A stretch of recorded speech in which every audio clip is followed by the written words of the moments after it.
ગોધરા શહેરમાં દલિત, આદિવાસી, મુસ્લિમ અને ઓબીસી સર્વ સમાજના સંયુક્ત ઉપક્રમે ભારતના બંધારણ સર્જક ડોક્ટર બાબા સાહેબ આંબેડકરની જન્મ જયંતિની ભવ્ય ઉજવણી કરવામાં આવી।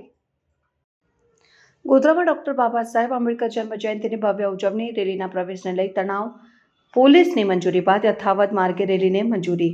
શહેરમાં દલિત, આદિવાસી, મુસ્લિમ અને ઓબીસી સર્વ સમાજના સંયુક્ત ઉપક્રમે ભારતના બંધારણ સર્જક ડોક્ટર બાબા સાહેબ આંબેડકરની જન્મ જયંતિની ભવ્ય ઉજવણી કરવામાં આવી હતી। ઉજવણીની શરૂઆત ગોધરાના સર્કિટ હાઉસ નજીક ડોક્ટર આંબેડકરના પુષ્પ વિધાનથી કરવામાં આવી। ત્યારબાદ ભવ્ય રેલીનું પ્રસ્થાન થયું હતું।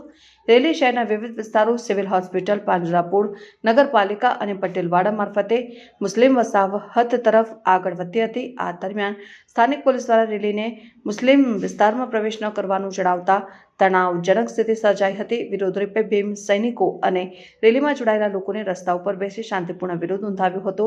ભારે ચકમક બાદ પોલીસ અને આગેવાનો વચ્ચે ચર્ચા હાથ ધરાઈ હતી। અંતે રેલીને મુસ્લિમ વિસ્તારોમાં પ્રવેશની મંજૂરી આપવામાં આવી હતી। સમગ્ર કાર્યક્રમ દરમિયાન કાયદો અને વ્યવસ્થાની સ્થિતિ જળવાઈ રહે તે માટે પોલીસ બંદોબસ્ત ચુસ્ત રાખવામાં આવ્યો હતો। ડોક્ટર બાબા સાહેબ આંબેડકરની જન્મ જયંતિ ગોધરા ખાતે ઉજવી રહ્યા છીએ। અમારો રેગ્યુલર રૂટ આ જન્મ જયંતિ ઉજવવા માટેનો રેલીનો રૂટ જે છે એક છેલ્લા ઘણા વર્ષોથી નક્કી કરેલો છે। તેમ છતાંય પ્રશાસને અમારા રેલીના રૂટને બદલવાનો પ્રયત્ન કર્યો। અમે પ્રશાસનને સ્પષ્ટ શબ્દોમાં કહી દઈએ છીએ કે ડોક્ટર બાબા સાહેબ આંબેડકરની જન્મ જયંતિ ઉજવણી પ્રસંગે કોઈ પણ પ્રકારનું ષડયંત્ર અમે ચલાવી લઈએ નહીં। તમામ પ્રકારની રેલીઓ ગોધરામાં પંચમહાલમાં થાય છે। તમામ પ્રકારના ધાર્મિક ઉત્સવો ઉજવવામાં આવે છે અને કોઈ પણ ધાર્મિક ઉત્સવમાં ગમે તે જગ્યાએથી ગમે તે સ્થળેથી રેલી પસાર થાય છે। માત્ર અમારી રેલી ડોક્ટર બાબા સાહેબ આંબેડકરની જન્મ જયંતિ નિમિત્તે જે કાઢવાની હોય એમાં ષડયંત્રો કરીને અમારી રેલીના રૂટને કાપવાનો પ્રયત્ન કરવામાં આવે, અમારી રેલીના રૂટને અટકાવવામાં આવે, અમારા લોકોને અટકાવવામાં આવે।